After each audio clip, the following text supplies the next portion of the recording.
예, 하나님의 말씀 보도록 하겠습니다. 하나님의 말씀은 요한복음 19장 30절 말씀입니다. 우리 요한복음 19장 30절 말씀 우리 두 번 읽고 오늘 말씀을 함께 나누도록 하겠습니다. 요한복음 1장 제가 말을 잘못했네요. 1장 29절이 아니라 그 말을 19장 30절 말씀인데 PPT로 안 써왔습니다. 19장 30절 말씀 우리 성경을 보시고 같이 함께 읽겠습니다. 예수께서 신포도주를 받으신 후에 이르시되 다 이루었다 하시고 머리를 숙이니 영원히 떠나가시니라. 저만 읽은 것 같아서 다시 읽겠습니다. 19장 30절입니다. 예수께서 신포도주를 받으신 후에 이르시되 다 이루었다 하시고 머리를 숙이게 영원히 떠나가시니라. 아멘. 오늘 말씀은 우리가 그 십자가 위에서 하신 예수님의 7마디, 그래서 그것을 가상칠언이다 이렇게 얘기합니다.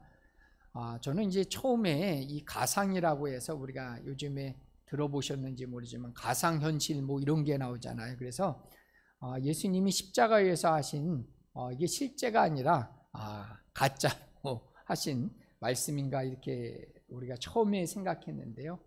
그 십자가 할 때 그 가가 이제 우리가 획대 설치하다, 가설하다 이렇게 해서 그런 의미입니다.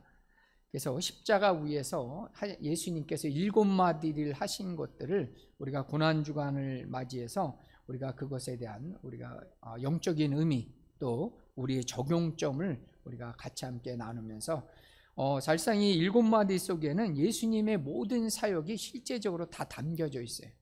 그래서 그 7마디를 통해서 우리가 영적으로 이것을 어떻게 해석하고 어떻게 또 적용하느냐에 따라서 우리 성장에 대단한 큰 유익이 있을 줄 믿습니다. 하나님이신 예수님께서 제 위격으로 계셨습니다. 성부, 성자, 성령님 중에서 제 위격으로 말씀으로 이 세상에 계셨고요. 또 말씀을 통해서 그 하나님께서 이 세상을 또 만드셨던 것을 보게 됩니다. 근데 예수님께서 육신의 몸을 입고 이 땅에 오셨습니다. 그래서 말씀이 육신이 돼서 이 땅 가운데 오신 분이 예수님입니다. 그러면 왜 예수님께서 굳이 육신의 몸을 입고 이 땅에 오셨냐라고 하는 부분입니다. 그것은 우리가 구약의 제사법을 보면 알 수가 있습니다. 그래서 구약에 그 제사를 드릴 때 반드시 이제 3가지가 필요한 거죠. 먼저는 제사장이 있어야 되는 거고요. 제물이 있어야 되고요. 또 하나는 이제 우리가 지성소가 있어야 돼요. 성소와 지성소, 성전이 있어야 되는 거죠. 그래서 이 구약에서는 이 3가지가 있어야지 예배가 돼요. 지금은 우리가 이 신약 시대를 살고 있으면 얼마나 감사해요. 우리 집에서도 드리시고 아멘이시죠. 왜냐하면 성령 하나님은 어디서나 계세요. 그 하나님은 어디서나 계시기 때문에 우리가 집에서 드려도 되고 또 회사 일하러 나가서 드셔도 되고 버스 타고 가면서도 드리셔도 되고, 근데 특별히 우리가 모이기에 심쓰라고 했기 때문에 특별히 교회에서 모여서 함께 예배하는 것을 하나님이 더 기뻐하시는 줄 믿습니다. 그래서 하나님께서는 이렇게 구약의 제사법에는 3가지 제사장이 있어야 되고요. 2번째는 제물이 있어야 되고 3번째는 성전이 있어야 됩니다. 그래서 제사장이 이 흠없는 제물을 가지고 그 피를 제단에 뿌려서 우리 인간의 죄를 용서하신 것이 있습니다. 그래서 예수님께서 이 몸을 입고 특별히 동정녀에서 태어나신 것은 흠이 없이 태어나기 위해서 동정녀를 통해서 나신 겁니다. 우리가 이제 요한복음 이제 1장 29절 말씀인데요. 함께 읽어보도록 하겠습니다. 이튿날 요한이 예수께서 자기에게 나오심을 보고 이르되 보라 세상 죄를 지고 가는 하나님의 어린 양이로다. 아멘. 그러니까 예수님이 뭘로 오셨다고요? 어린 양으로 오셨다는 거죠. 왜냐하면 이제 구약에서 이제 그 짐승을 잡아서 이제 피를 뿌릴 때 이제 소나 양, 염소, 비둘기도 했는데요. 근데 이제 6월절 때는 특별히 그 죄가 용서되고 죽음이 넘어가는 그러한 것 이제 넘어가기 위해서는 반드시 뭘 했었냐면 어린 양의 피를 발랐습니다. 그래서 예수님께서는 어린 양이 되셔서 우리 모든 사람들의 대속제물이 되신 거예요. 어디세요? 십자가 위에서 대속제물이 되셔서 이 땅 가운데 오신 분이 예수님이라는 거죠. 그래서 예수님이 십자가 위에서 흘리신 그 보혈의 피는 우리 과거의 죄, 현재의 죄, 앞으로의 모든 죄도 이미 다 용서하셨어요. 근데 이제 뭐 어떤 이단들처럼 몇 월 며칠 뭐 몇 시에 구원받았느냐, 그것이 중요한 게 아니에요. 예수님이 흘리신 보혈의 피를 믿는 순간 현재의 죄, 그 다음에 앞으로의 모든 죄까지도 용서받았기 때문에 우리는 어떻습니까? 담대히 우리는 이제 찢어진 그 회장 사이로 담대히 하나님께 나갈 수 있는 길이 열려진 줄을 믿으시기를 축복합니다. 그 예수님께서는 이제 금요일 날 우리나라 시간으로 이제 9시입니다. 그 다음에 유대 시간은 이제 3시예요, 3시.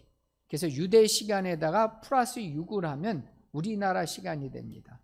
그래서 성경이 보면 3시에 십자가에 달리셨습니다. 그리고 몇 시간 달리셨냐면, 그리고 이제 9시에 돌아가셨어요. 그럼 9시면 우리나라 시간으로 이제 그 오후 3시가 되는 거죠. 그래서 6시간 동안 십자가에 달려 계셨습니다. 그래서 6시간 달려 돌아가실 때 그 십자가 위에서 하신 7마디 말씀이 가상칠언이다, 이렇게 얘기합니다. 그래서 이 가상이라고 하는 것은 이제 십자가 위에서라는 의미고요. 이 가가 아까도 얘기했지만 이제 십자가를 의미합니다. 그래서 가상, 가짜 뭐 이런 얘기가 아니라 십자가 위에서 하셨던 7마디 말씀, 그래서 영어로는 7 words from the cross라고 합니다. 그래서 십자가 위에서 하신 7마디 말씀을 중심으로 해서 오늘 함께 은혜를 나눠보도록 하겠습니다. 그 첫 번째는 우리가 아버지여 저들의 죄를 용서하옵소서라는 그 누가복음 23장 34절의 그런 말씀을 첫 번째 하셨습니다. 그래서 저들의 죄를 용서해 달라고 하는, 그렇게 예수님께서 십자가 위에서 하셨다는 겁니다. 그래서 예수님께서 십자가에 달리신 그 이유 자체가 뭡니까? 죄를 용서하기 위해서 오셨다는 거죠. 용서하기 위해서 십자가에 달려서 피를 흘려주신 거죠. 그렇기 때문에 그 예수님이 하는 것은 용서에 대한 부분, 용서. 그러니까 자기를 조롱하고, 그러니까 우리가 새벽 기도에도 계속 나누지만 예수님이 십자가에 달리실 때 어떤 일들이 일어났어요? 조롱과 희롱과 멸시와 그다음에 매맞음과 이런 많은 수모를 당하셨어요. 그럼에도 불구하고 예수님께서는 그들을 뭐 했어요? 욕하지도 않고 오히려 용서해 달라고 하는 그런 기도를 하셨다는 거죠. 이것은 예수님의 사역의 본질을 얘기하는 거죠. 예수님은 이 땅 가운데 용서하기 위해서 오신 거예요. 그러니까 결국은 우리의 삶도 예수님을 본받는다면 하루에, 그래서 베드로가 질문했죠. 몇 번을 용서해야 되느냐라고 했을 때 70번씩 7번. 그래서 그것은 490번이 아니라 7이라고 하는 것은 완전한 거예요. 완전하고 완전하게. 그러니까 온전하게 그 용서하라는 겁니다. 그래서 이 일을 위해서 예수님이 오신 것을 우리는 보게 됩니다. 그래서 우리가 그 히브리서 9장 12절 말씀 읽어보겠습니다. 염소와 송아지의 피로 하지 아니하고 오직 자기의 피로 영원한 속죄를 이루사 단번에 성소에 들어가셨느니라. 아멘. 그래서 아까 우리가 구약의 제사법에는 이제 피를 뿌려서 성소로 가져가서 거기서 뿌리는 겁니다. 그래서 그것처럼 예수님이 당신의 피로다가 그 정결하고 깨끗하고 온전한 피로 말미암아 영원한 속죄를 드려줬다는 거예요. 그러니까 다시 제사 드릴 필요가 있다는 거예요, 없다는 거예요? 없는 거죠. 그래서 우리는 교회에 올 때 우리 성도님들이 이제 어떤 이제 부자들은 소 한 마리 끌고 오시고 그렇죠. 어떤 분은 이제 양 한 마리 끌고 안 와도 되는 거예요. 우리는 뭘로 오시면 돼요? 감사함으로 오시면 돼요. 아멘이시죠?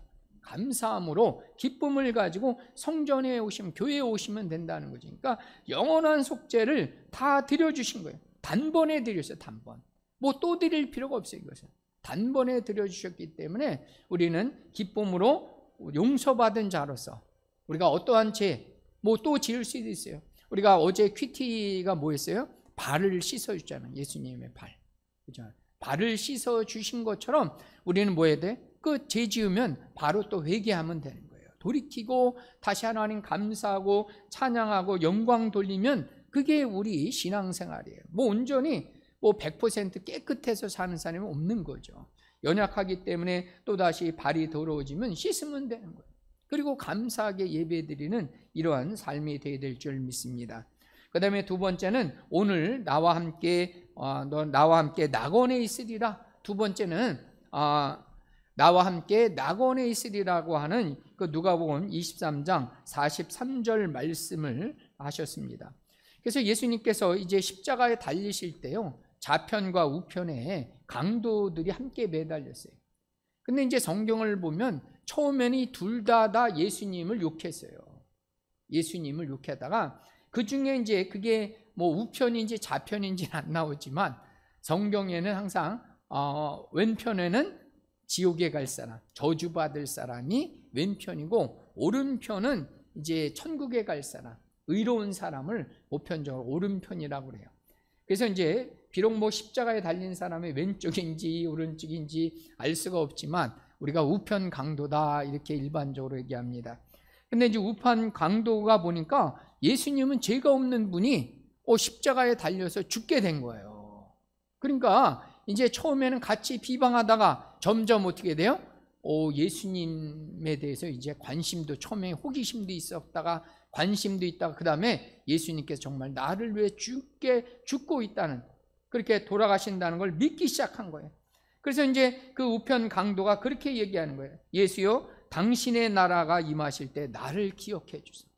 당신의 나라가 임할 때 나를 기억해 달라고 예수님께 얘기한 거예요. 그럴 때 예수님께서 누가복음 23장 그 43절에 오늘 내게 이르노니 내가 오늘 나와 함께 낙원에 있으리라. 그러니까 나를 기억해 달라고. 우리가 그래서 이걸 개털모자 신앙처럼 마지막 죽기 전에 꿀딱할 때 예수 믿었다고 뭐 그렇게 얘기하잖아요. 그렇게 믿어도 지옥 안 가잖아요. 그래서 우리가 돌아가시는 분 임종하기 전에 우리가 복음 전하고 그가 믿음으로 고백했다면 천국 가시는 거예요. 그건 물론 뭐 우리가 살아있을 때 예수 잘 믿고 또 주님께 아름답게 섬기고 하나님 나라 확장한다면 얼마나 좋겠어요. 그러나 그게 못하더라도 뭐합니까? 죽기 전에라도 믿음을 고백하면 오늘 나와 함께 낙원에 있으리라. 그렇게 하면 천국 가는 거예요. 그래서 우리는 때를 얻든지 못 얻든지 어떻게 하셔야 돼요? 힘써서 증거해야 되는 거예요. 죽기 전에라도 꼭 예수 전에서 예수 믿기를 예수님의 이름으로 축복합니다.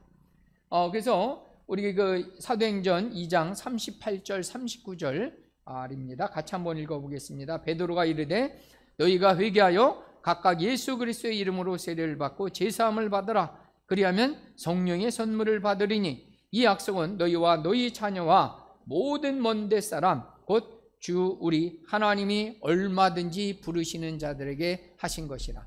얼마든지 부르신다는 거예요. 누구든지 부르시는 거예요. 그 사람이 키가 작기 때문에 안 부르는 거 아니고, 그죠? 그 사람이 조금 뭐 부자이기 때문에 덜 부르고 이런 게 아니라는, 차별이 없다는 거죠. 한마디로.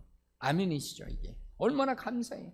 누구든지 회개하고 예수의 이름을 부르면 성령을 통해서 아바, 아버지라 부르고 그 다음에 하나님의 자녀가 될 수 있다는 겁니다. 이게 하나님의 축복이라는 거예요. 그래서 이거는 얼마든지 하나님이 다 부를 수 있다는 거예요. 그 얼마든지는 다른 말로 뭐라 했어요? 차별이 없는 거예요. 차별이. 가난하든 부하든 키가 작든 크든 뭐 조금 덜 생기든 이런 거 중요한 게 아니라는 거죠. 하나님은 얼마든지 부르시는 하나님이 되신다는 거죠. 그 다음에 세 번째는 하나님께서 뭐라고 얘기하셨냐면 보라 내 어머니다 이렇게 얘기하신 게 세 번째입니다. 그래서 예수님이 십자가에 달리실 때요, 그 이제 여자들이 보통 이제 마리아서 예수님의 어머님 마리아, 그다음에 막달라 마리아, 귀신 들렸던 막달라 마리아 등 이렇게 보통 여성 네 명이 이제 항상 같이 다녔어요. 끝까지 예수님의 죽음의 자리를 지켰던 여인들이 있었어요. 그래서 그 여인들은 나중에 부활의 첫 번째 목격자가 되기도 합니다. 그러니까 예수의 자기를 낳은 어머니가 이제 서 계셨어요. 십자가 앞에. 그러니까 이제 그 요한이 이제 사도 요한이죠. 세례 요한이 아니라 이제 세례 요한이 거기 세례 요한이 아니라 사도 요한이 있기 때문에 그 마리아를 부탁하는 말씀이죠. 자기 육신의 어머니이기 때문에 이 요한에게 자기 육신의 어머니를 부탁하는 그 기도를 하고 있다는, 그 부탁을 하고 있다는 거죠. 그래서 이 예수님께서는 마지막 죽음의 순간에까지도 인간의 도리를, 효도를 다하신 거예요. 그러니까 우리는 이제 그런 얘기를 흔히 하죠. 기독교는 효도 안 한다, 이렇게 얘기하는 사람들이 많아요. 근데 오히려 기독교만큼 효도를 더 잘하는 데가 없어요. 왜냐하면 기독교인은요, 살아서 효도를 잘해요. 근데 이 불교 집안이나 유교 집안은 죽어서 잘해, 죽어서. 근데 이 죽어서 잘하는 것도 제가 가만 보면은요, 제가 이건 뭐 제가 생각인데 그게 맞는 것 같아요. 왜냐하면 죽어서라도 잘하는 게 일단 후회되는 부분도 있고요. 두 번째는 내가 그렇게 죽은 사람을 잘 모시면 잘 모시면 그게 복이 된다고 생각하는 거예요.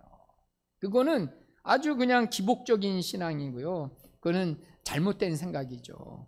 여러분들 그 귀신한테 잘해봐야 그 뭔 소용이 있겠습니까?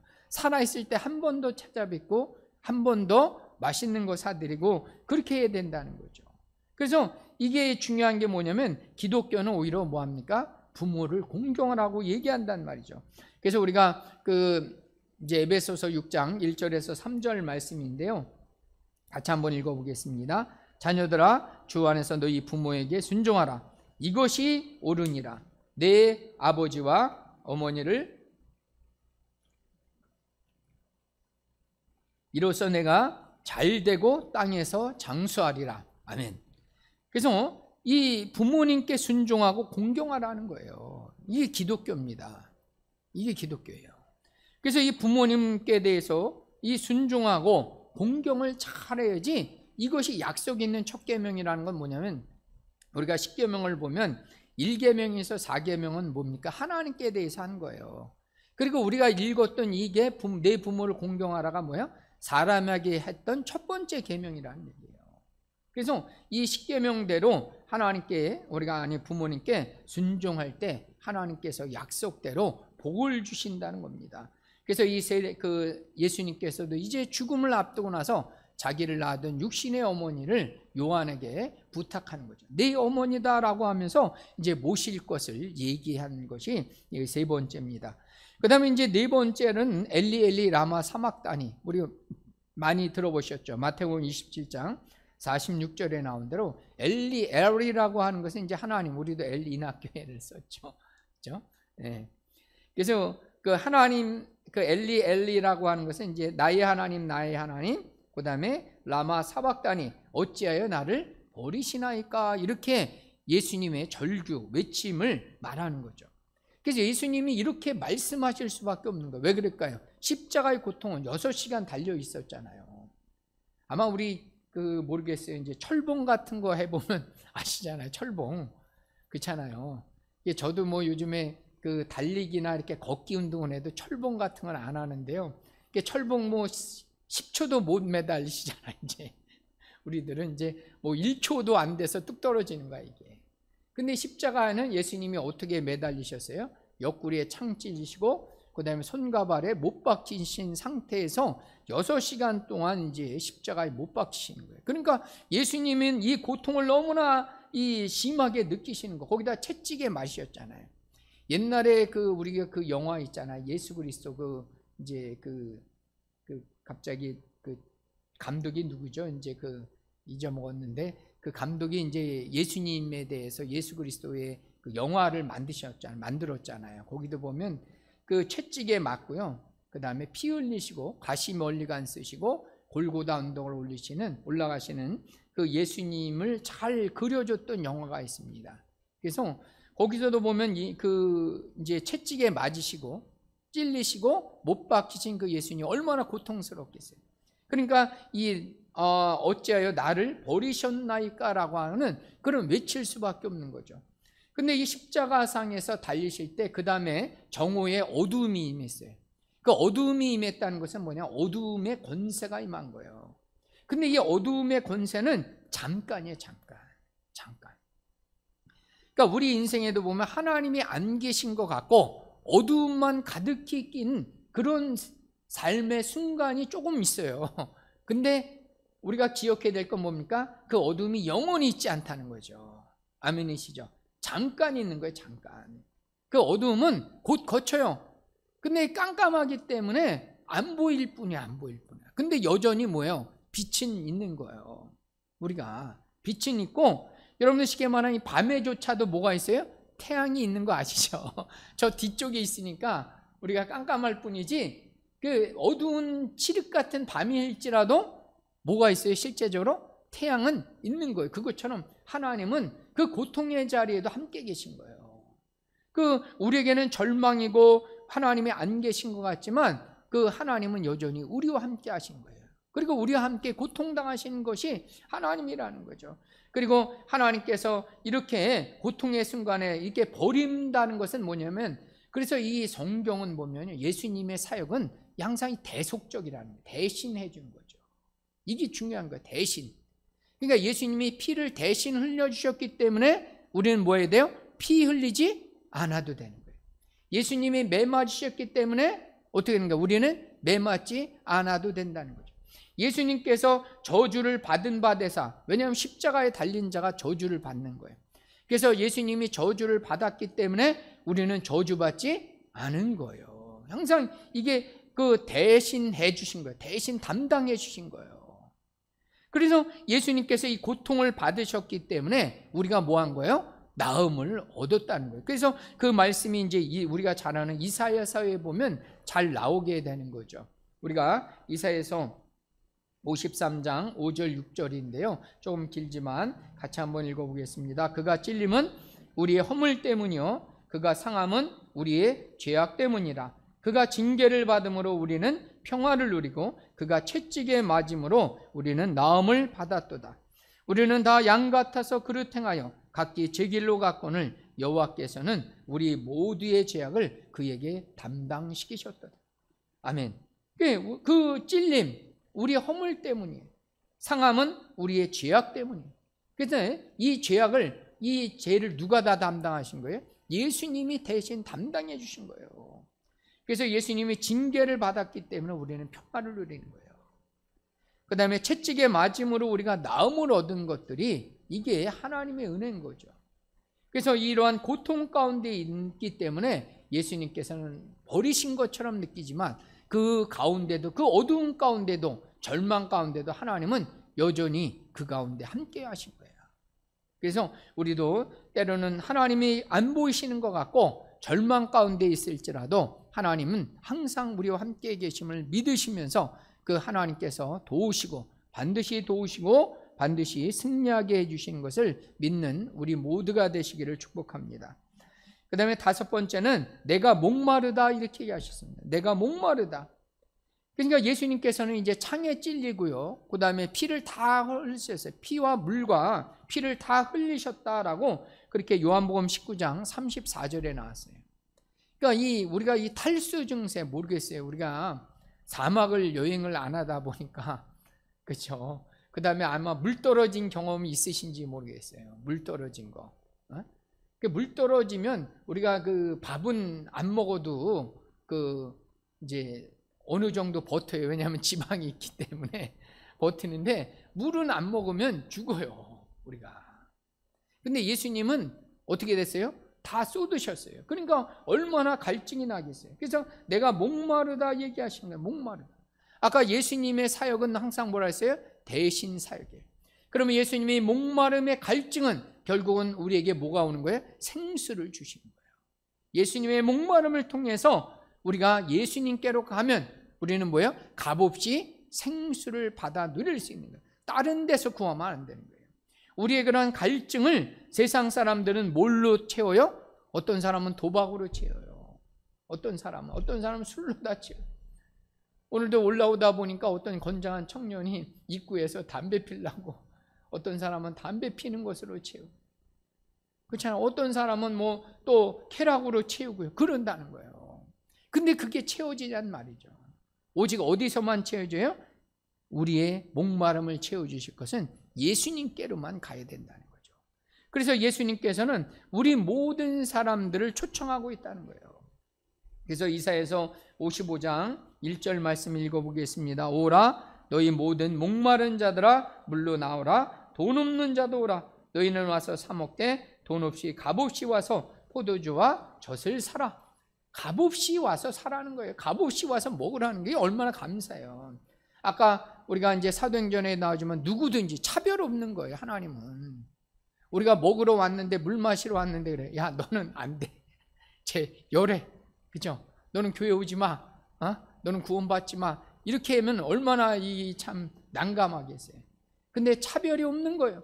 누구든지 가서 먹으면 예수님께서 그 다음에 요한복음 7장 38절입니다. 나를 믿는 자는 성경에 이른 것 같이 그 배에서 생수의 강이 흘러나리라. 아멘. 그래서 그 다음 이제 요한복음 7장 39절에는 이 생수는 뭘 가리키냐면 성령을 가리킨다. 성령. 그래서 우리가 이 성령으로 예수 믿고 나서 성령 받아야지 생수의 강이 넘치는 거예요. 성령 받아야지 기쁘게 찬양하고 말씀 읽을 때도 뭐예요? 말씀도 깨달아지고요. 그 다음에 우리가 기도할 때도 마찬가지 성령께서 기도하게 하시고 전도할 때도 마찬가지고요. 그래서 생수의 강이 흘러넘치는 거예요. 생수의 강은 성령의 역사가 일어나야 돼요.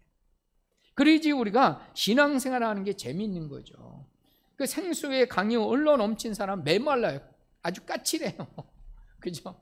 까칠하고 그냥 조금만 툭 건드려도 승질내고 그렇다는 거죠. 시험 잘 받고. 근데 생수가 넘치는 사람 뭐예요? 넘치니까 뭐예요? 풍성한 거예요. 여유가 있는 거예요.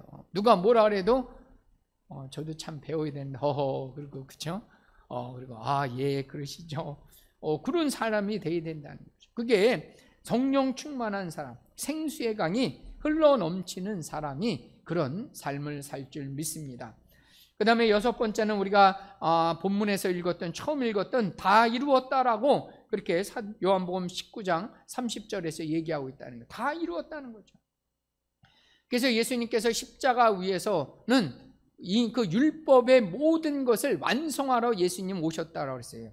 율법을 폐하러 오신 것이 아니라 율법을 완성하신 거예요.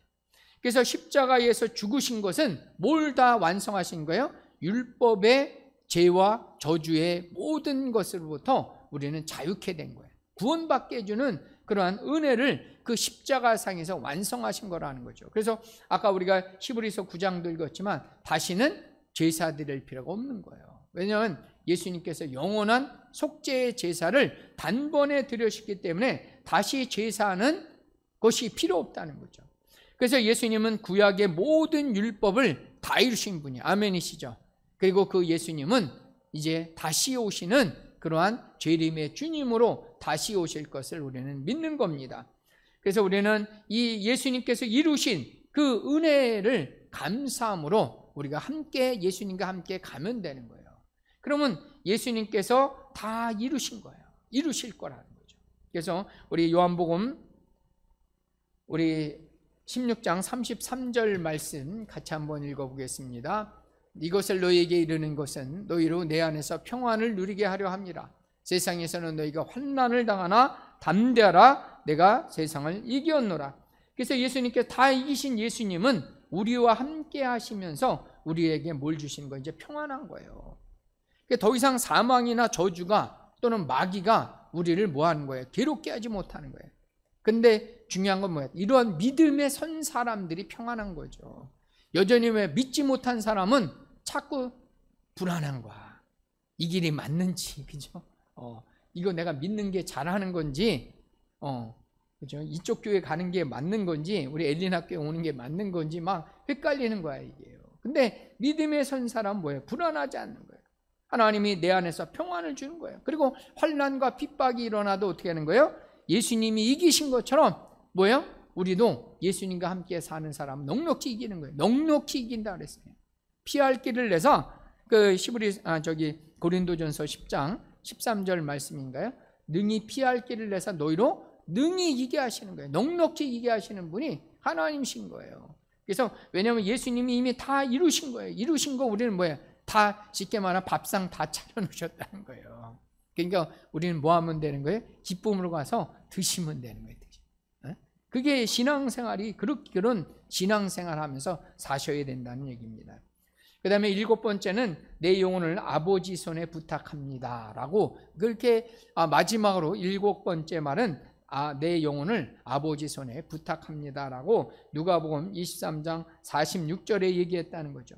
그래서 이제 아버지 손에 부탁한다는 것은 이제 예수님께서 죽으시고 이제 아버지께로 되돌아간다는 걸 의미하는 겁니다. 그래서 우리의 인생도 결국은 하나님께로부터 나고 하나님의 뜻을 이루고 다시 하나님 손으로 가는 거예요. 그 하나님의 손길에 의지해서 주님 나라 가는 것이 우리의 인생이라는 겁니다. 그래서 우리는 그 베드로전서 1장에 나와죠. 우리는 그 천국을 본향을 향해 가는 뭐라 그랬어요? 나그네라 했어요. 나그네. 그 나그네의 특징은 뭡니까? 여기가 집이 아니야. 우리가 이게 내 집. 그렇죠. 물론 뭐 내 소유권으로 돼 있어도 이 세상에 집착하는 게 아니에요. 왜냐하면 우리는 그 예수님이 조금 이따 같이 읽지만 예수님이 뭐라고 그랬냐면 처소를 예비한다 그랬어요. 처소를. 요한복음 14장에 나온 대로요. 그 거처. 그래서 이 킹 제임스 버전에 보면 이 거처를 맨션이라고 표현했더라고요. 그래서 이 맨션이 준비되어 있기 때문에 우리는 뭐예요? 이 땅에서가 삶이 전부가 아닌 거죠. 그래서 다시 주님께로 가는 거예요. 그래서 우리는 요한복음 14장 2절 3절 우리 같이 한번 읽어보겠습니다. 내 아버지 집에 거할 곳이 많도다. 그렇지 않으면 너희에게 일렀으리라. 내가 너희를 위하여 거처를 예비하러 가노니 가서 너희를 위하여 거처를 예비하면 내가 다시 와서 너희를 내게로 영접하여 나 있는 곳에 너희도 있게 하리라. 아멘. 그래서 우리는 다시 우리가 뭐야? 아버지 품으로 되돌아가는 인생이에요. 예수님이 이미 다 길을 다 닦아놨어. 집도 다 만들어놨어. 그래서 우리는 뭐예요? 믿음으로 이제 그 나라 가서 사는 거예요. 그래서 이 땅에서 우리가 조금 부족하게 살 수 있어요. 여유가 없을 수도 있어요. 그러나 하나님 우리가 천국에 가면 하나님께서 이미 모든 것이 완벽하게 그 풀하우스 하시잖아요. 모든 것이 몸만 가면 되는 집 있잖아요. 몸만 가면 그런 거예요. 거기 세탁기, 냉장고, 먹을 거 다 있는 거예요. 거기는. 그러니까 천국은 그런 겁니다. 우리가 그냥 몸만 가면 가서 주님 찬양하고 주님 교제하고 그죠? 그러면 되는 곳이 천국이라는 거죠. 얼마나 감사해요. 우리가 세상에 살면은 모두 준비해야 되고 모두 있어야 되고 못 없으면 아쉽고 또 뭐 남이 있는 거 보면 괜히 비교되고 막 그러잖아요. 근데 천국은 그런 게 아니라는 거죠. 다 준비돼서 우리가 믿음으로만 가면 그것을 누리는 삶이 될 줄 믿습니다. 이제 말씀을 맺히면서 우리 로마서 8장 17절 18절 말씀을 같이 한번 읽어보겠습니다. 자녀이면 또한 상속자 곧 하나님의 상속자여 그리스도와 함께한 상속자니 우리가 그와 함께 영광을 얻기 위하여 고난도 함께 받아야 할 것이니라. 생각하건대 현재의 고난은 장차 우리에게 나타날 영광과 비교할 수 없도다. 여기도 좋게 비교할 수 없다. 이렇게 우리가 개역 성경에 나오지만 우리가 지금 고난당할 수, 예수님의 고난은 어디에 가는 거예요? 예수님의 고난의 십자가는 뭐가 됐어요? 영광의 십자가가 된 거예요. 그러니까 영광이라고 하는 것은 결국 뭘 통해서 이루어지는 거예요? 고난의 길을 통해서 영광에 이르는 거예요. 그러니까 우리 생각에는 뭐예요? 고난의 십자가 같은데 그거는 고난의 십자가가 아니라 뭘 의미한다는 거예요? 영광의 십자가가 되는 거예요. 그래서 영어의 속담에도 보면 no cross, no crown이라는 개념이 있어요. No cross. 십자가가 없으면 crown. crown은 이제 왕관, 왕이 쓰는 관이 있잖아요. 그러니까 이 왕관, 명예, 영광도 없다는 거죠. 그래서 우리가 이 말씀을 생각하면서 결국 우리 인생에도 많은 고난이 있다는 거죠. 근데 그 고난을 통해서 하나님이 주시고자 하는 건 뭐예요? 영광이라는 거죠. 그리고 실제적으로 우리가 십자가를 지어야지만 예수님께서 십자가를 짐을 통해서 어떤 역사가 일어났어요? 생명과 구원의 역사가 일어난 거예요. 대신 짊어주신 거예요. 아까도 계속 얘기했지만 대신 짊어졌을 때 거기에는 뭐가 일어나요? 생명과 구원의 역사가 일어난 것처럼 우리의 삶도 뭐예요? 기꺼이 먼저는 우리의 자녀들을 위해서 짊어져야 돼요. 왜냐하면 뭐 어떻게 하겠어요? 자녀이기 때문에 짊어져줘야 되는 거죠. 그 다음에 두 번째는 우리의 이웃을 위해서 그다음에 우리 지역, 대한민국, 전 세계에 있는 그런 사람들을, 죄악을, 또 그의 어려움을, 또 그의 환난을 우리가 짊어질 때 생명의 역사는, 나는 죽지만 생명의 역사는 어디서 일어난다 했어요? 거기서, 내가 짊어지는 그곳에서 생명의 역사는 꽃피어서 많은 사람들이 구원받고 다시 주께로 돌아오는 이 놀라운 그러한 복되고 귀한 일에 쓰임받는 저와 여러분들 되시기를 예수님의 이름으로 축복합니다.